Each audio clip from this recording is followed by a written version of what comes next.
The Western industrial society hasn't really valued the boreal forest. If you can't cut it down and make a 2x4 out of it, or find some gold or something in a rock that's under it, we're here to say that that's a very wrong attitude to have about the boreal forest, and that there's a whole treasure of plants and all the animals and everything that's part of the ecosystem that's very, very valuable. My name's Randy Johns. I'm the manager of Boreal Heartland Herbal Products. What we do is we work with non-timber forest products from the boreal forest. Non-timber forest products are pretty much everything in the forest that's not a 2x4. Everything is pretty much hand harvested by local people. All the harvesters are Indigenous, and we're an Indigenous company. I'm actually the only non-Indigenous person that works in the company.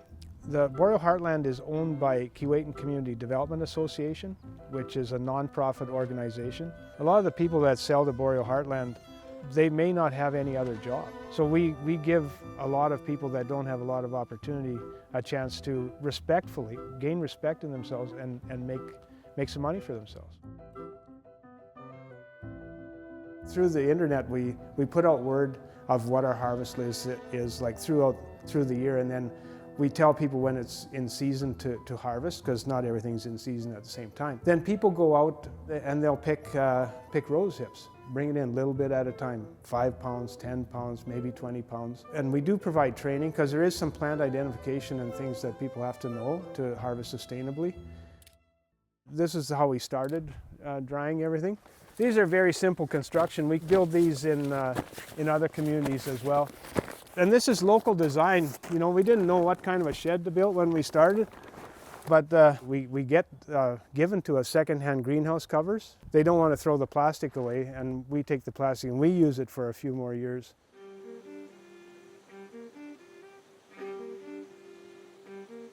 We want to preserve the natural state of the forest. If you're going out to harvest, to wildcraft in an area, you only take a third of the plant. Like, so if you're picking leaves off a plant, the maximum third of the leaves off a plant. So the idea is 1/3 for you, 1/3 for the plant to repropagate itself, and 1/3 for all the other animals that are out there. So that's the idea of how we can all live together and be sustainable.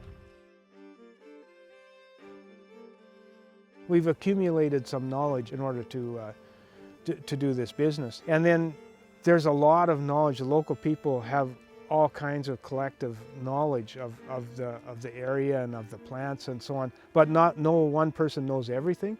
So it's a learning exchange. And so for the Indigenous people, it's a chance to reconnect back to the environment. Most of the people here are Cree and Dene, and so they've been here for thousands of years, and so this is their homeland, and it's very positive for the community. Unfortunately, less and less people are engaged with the land. So maybe their grandparents went on the land more regularly, and maybe the grandchildren don't. But this gives the grandparents a chance and the parents a chance to pass on some of this knowledge, to get out in the environment and pass on their knowledge to the younger generation. So we're quite happy that we can be part of that. So this one here is fireweed tea. Fireweed is a plant that grows very abundantly in the boreal forest. It makes a nice dark savory tea. For the seasonings, we grind these really fine, and then you can use rosehip powder for flavoring, and it's a very nice color for something like rice. This year, the harvest was so bountiful for rosehips. There were so many. I grew up on a small farm in southern Saskatchewan, and I learned kind of small farming skills when I was a kid. And so for me, this is an aspect of reconciliation.